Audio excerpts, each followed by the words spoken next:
the one thing that people respond to when you say Karen Carpenter is her voice. I mean, she had the most beautiful voice and the purest voice, and that's it. You know, it's just simple.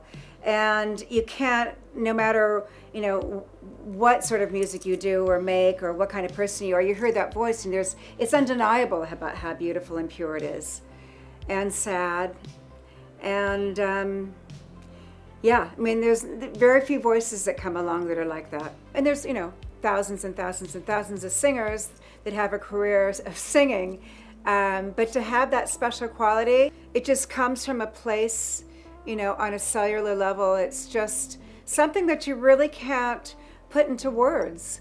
You know, with pop music is underrated. I mean, you know, a lot of people write it off as not being important or not being serious, but... How about this? 14 gold records, 20 million sales, and they keep singing. We've only just begun.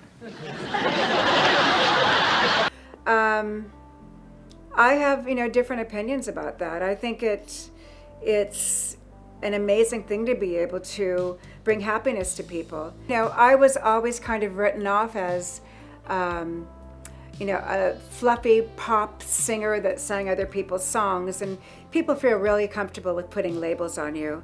And, you know, Karen probably had the same thing, is that she, you know, was a pop singer with a pretty voice.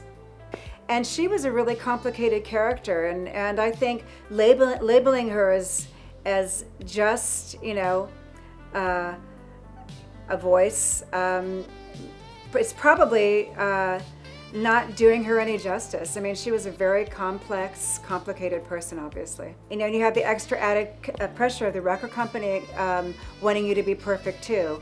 And, you know, perfect records, perfect, you know, magazine covers, perfect everything. And I think that is even particular to addicts and you know, possibly people with eating disorders wanting to look a certain way. And I certainly did.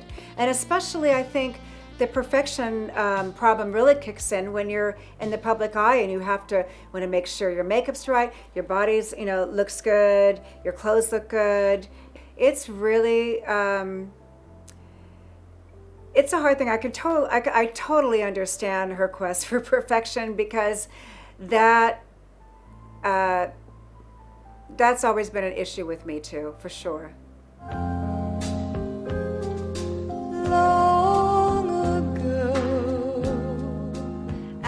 When you hear her voice, you hear sadness and there's a melancholy. God knows what was going through her head when she was singing those songs. But I know for myself, being a singer, that when I'm singing lyrics, I have to be able to relate to the lyrics.